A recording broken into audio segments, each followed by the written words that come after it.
Bạn có bao giờ tự hỏi, nếu con người là một phần của vũ trụ, thì tại sao chúng ta lại có ý thức? Còn cả vũ trụ thì không? Liệu đó có phải là một sai lầm logic? Hay chính vũ trụ đang sống, đang nghĩ qua bộ não của bạn? Có thể mọi thứ bạn từng tin về ý thức đều sai. Trong video hôm nay, chúng ta sẽ cùng khám phá một giả thuyết táo bạo, phải chăng toàn bộ vũ trụ này đang có ý thức? Liệu bạn chỉ là cá thể ngẫu nhiên, hay là đôi mắt của một trí tuệ vũ trụ đang tự nhìn vào chính mình? Ý thức là một trong những bí ẩn lớn nhất chưa được giải mã trong toàn bộ lịch sử khoa học và triết học. Chúng ta cảm nhận, suy nghĩ, biết mình đang tồn tại, nhưng lại không thể định nghĩa một cách rõ ràng thứ mà chúng ta đang trải nghiệm mỗi ngày, đó chính là ý thức. Vậy ý thức thực chất là gì? Tại sao chỉ có con người và một số loài động vật phức tạp mới có vẻ sở hữu nó, còn toàn bộ phần còn lại của vũ trụ thì không? Hay đó chỉ là một ảo tưởng, và chúng ta đang nhìn sai hướng ngay từ đầu? Để hiểu được điều này, trước hết, chúng ta cần quay lại một câu hỏi đơn giản nhưng sâu sắc, điều gì tạo nên ý thức? Về mặt khoa học, ý thức thường được hiểu là trạng thái mà một sinh vật nhận thức được môi trường xung quanh và bản thân mình. Đó là khả năng suy nghĩ, cảm xúc, nhận thức thời gian, không gian và chính bản thân đang tồn tại. Tuy nhiên, dù khoa học thần kinh đã tiến bộ vượt bậc, chúng ta vẫn chưa thể giải thích trọn vẹn được ý thức hình thành như thế nào trong não bộ. Hàng tỷ tế bào thần kinh giao tiếp với nhau bằng xung điện và hóa chất. Nhưng tại sao những tín hiệu sinh học đó lại tạo ra trải nghiệm chủ quan, như cảm thấy đau, yêu, sợ hãi hay tò mò? Đây là điều mà nhà triết học David Chalmers gọi là vấn đề khó của ý thức, the hard problem of consciousness. Các nhà khoa học có nhiều giả thuyết để lý giải nguồn gốc của ý thức. Một số người cho rằng ý thức là sản phẩm phụ tự nhiên của quá trình tiến hóa. Khi sinh vật ngày càng phức tạp, hệ thần kinh của chúng cần một cách hiệu quả hơn để ra quyết định, đánh giá nguy hiểm, ghi nhớ và học hỏi. Ý thức, theo cách hiểu này, giống như một giao diện điều khiển để tổ chức và xử lý thông tin. Tuy nhiên, giả thuyết này không giải thích được tại sao sự tự nhận thức lại xuất hiện. Một chương trình máy tính cũng có thể đưa ra quyết định tối ưu, nhưng không có nghĩa là nó biết mình đang tồn tại. Vậy điều gì khiến bộ não con người lại đặc biệt? Một hướng tiếp cận khác là thuyết toàn tâm thức, một ý tưởng gây tranh cãi nhưng đang ngày càng nhận được sự quan tâm. Thuyết này cho rằng ý thức không phải là thứ chỉ nảy sinh trong não bộ, mà là một thuộc tính cơ bản của vũ trụ, giống như khối lượng hay điện tích. Nói cách khác, mọi vật, từ hạt electron cho đến các cụm thiên hà, đều mang trong mình một dạng ý thức cực kỳ nguyên thủy. Khi các cấu trúc phức tạp như não bộ con người được hình thành, chúng không tạo ra ý thức, mà chỉ thu và quyết đại thứ đã có sẵn trong tự nhiên. Điều này nghe có vẻ kỳ lạ, nhưng hãy thử nghĩ lại, ánh sáng tồn tại khắp nơi, nhưng mắt người mới là công cụ cảm nhận và phân tích ánh sáng. Liệu ý thức có thể tương tự như vậy? Một giả thuyết khác mang tính đột phá là ý thức lượng tử, được đề xuất bởi nhà vật lý Roger Penrose và bác sĩ Stuart Hamerow. Họ cho rằng các quá trình lượng tử cực nhỏ xảy ra trong các ống vi cấu trúc trong tế bào thần kinh có thể tạo ra trải nghiệm chủ quan. Điều này đặt ý thức vào một phạm vi vật lý hoàn toàn mới, vượt khỏi hóa học thần kinh cổ điển.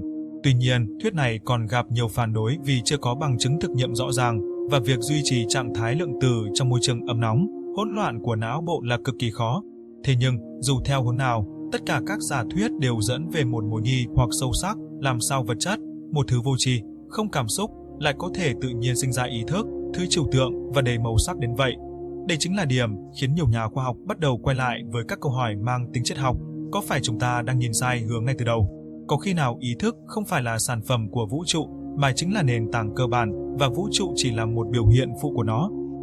Câu hỏi này dẫn ta đến một hướng tư duy ngược hoàn toàn.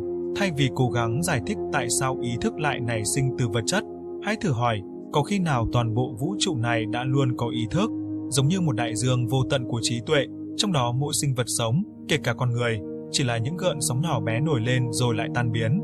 Theo hướng nhìn này, chúng ta không phải là những kẻ cô đơn trong một vũ trụ chết lặng, mà là những điểm sáng nhỏ trong một tâm trí vũ trụ đang tự quan sát chính mình.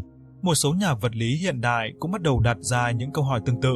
Khi nghiên cứu cấu trúc của vũ trụ và cấu trúc của bộ não người, họ phát hiện ra những điểm tương đồng kỳ lạ. Ví dụ, một nghiên cứu đăng trên tạp chí Nature Scientific Report cho thấy cấu trúc mạng lưới giữa các thiên hà trong vũ trụ rất giống với cách các neuron thần kinh kết nối trong não người. Không chỉ giống về hình ảnh, mà còn tương đồng về mật độ nút giao, chiều sâu phân bố và khả năng xử lý thông tin. Liệu đây là một sự trùng hợp hay là dấu vết của một ý thức vũ trụ sâu xa hơn? Nếu đúng như vậy, thì con người không phải là sinh vật duy nhất có ý thức, mà chỉ là một phiên bản nhỏ bé của một hệ thống lớn hơn vô cùng. Điều đó cũng có nghĩa là bạn không chỉ sống trong vũ trụ mà là vũ trụ đang sống qua bạn. Nếu ý thức không thể đơn thuần nảy sinh từ vật chất vô tri, thì điều đó có nghĩa là gì? Chúng ta đang đứng trước hai khả năng. Một, vật chất có những tính chất ẩn sâu chưa được khoa học phát hiện, đủ để sinh ra trải nghiệm chủ quan. Hai, chính toàn bộ vũ trụ này đã luôn mang trong mình một dạng ý thức nền tảng, và chúng ta chỉ là những phần nhỏ của một mạng lưới rộng lớn, đang tạm thời trải nghiệm cuộc sống dưới hình dạng con người. Ý tưởng vũ trụ có ý thức từng bị coi là phi lý, thậm chí là huyền bí. Nhưng ngày nay, nó đang quay trở lại trong cả triết học và vật lý hiện đại. Nhiều nhà khoa học bắt đầu nhận ra rằng, nếu không có một chất liệu tinh thần cơ bản nào trong tự nhiên, thì không gì trong lý thuyết hiện tại có thể giải thích được trải nghiệm mà ta gọi là tâm trí. Và đó là lúc Panpsychism, thuyết toàn tâm, xuất hiện như một lời giải có thể gây sốc, nhưng lại hợp lý theo cách rất riêng.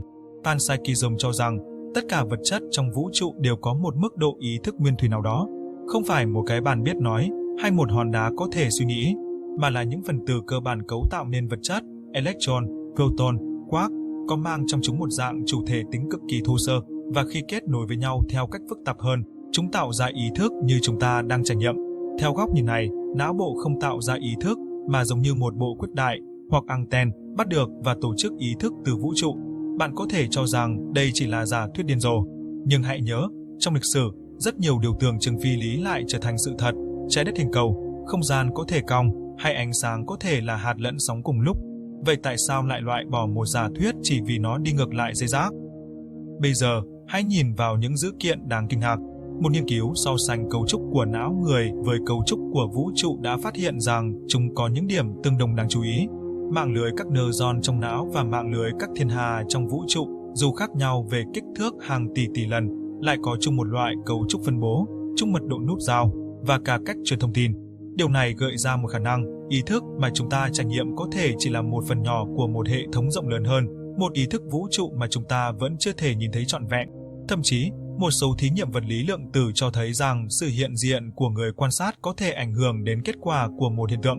Nếu không có người quan sát, một hạt lượng tử có thể tồn tại trong nhiều trạng thái cùng lúc, nhưng ngay khi có ý thức quan sát, hạt đó buộc phải chọn một trạng thái cụ thể. Vậy có thể nào ý thức không chỉ là sản phẩm thụ động của vật chất, mà còn là yếu tố tạo ra thực tại như chúng ta biết? Câu hỏi đặt ra là, nếu ý thức lan tỏa trong tự nhiên, nếu toàn bộ vũ trụ đều chứa đựng chủ thể tính, vậy tại sao chỉ con người mới có cảm giác mình biết là mình đang sống? Có lẽ bởi vì bộ não của chúng ta đã đạt đến mức độ tổ chức đủ phức tạp để phản chiếu chính nó, để tự biết rằng mình đang biết. Nếu vậy, ý thức không còn là điều kỳ diệu độc lập với vũ trụ, mà là biểu hiện cao nhất của chính vũ trụ đang quan sát và hiểu chính nó. Một cách nhìn khác, nếu vũ trụ này từng bắt đầu từ một điểm kỳ dị, vụ nổ Big Bang, thì tất cả mọi thứ trong đó, kể cả bạn và tôi, đều là sản phẩm của cùng một nguồn gốc duy nhất. Vậy khi bạn đang suy nghĩ, cảm nhận, trải nghiệm, chẳng phải chính vũ trụ cũng đang tự nhận thức bản thân mình hay sao? Vậy nên, có thể ý thức của bạn không tách biệt với vũ trụ, mà là một phần không thể thiếu, một nhánh nhỏ của một dòng chảy vĩ đại, nơi mà từng ánh sao, từng hạt bụi và từng suy nghĩ của bạn đều là một phần trong hành trình của vũ trụ khám phá chính nó. Nếu điều này đúng, thì sự tồn tại của bạn không còn là điều ngẫu nhiên, nó có thể là sự cần thiết, là một phần trong một cấu trúc nhận thức rộng lớn hơn nhiều so với khả năng hiểu biết hiện tại của loài người. Vậy, vũ trụ có ý thức không? Hay chỉ có chúng ta tưởng tượng ra điều đó vì quá khao khát một sự kết nối? Câu trả lời có thể vẫn còn đang trôi nổi đâu đó giữa các vì sao, hoặc nằm ngay trong suy nghĩ tiếp theo bạn sắp có.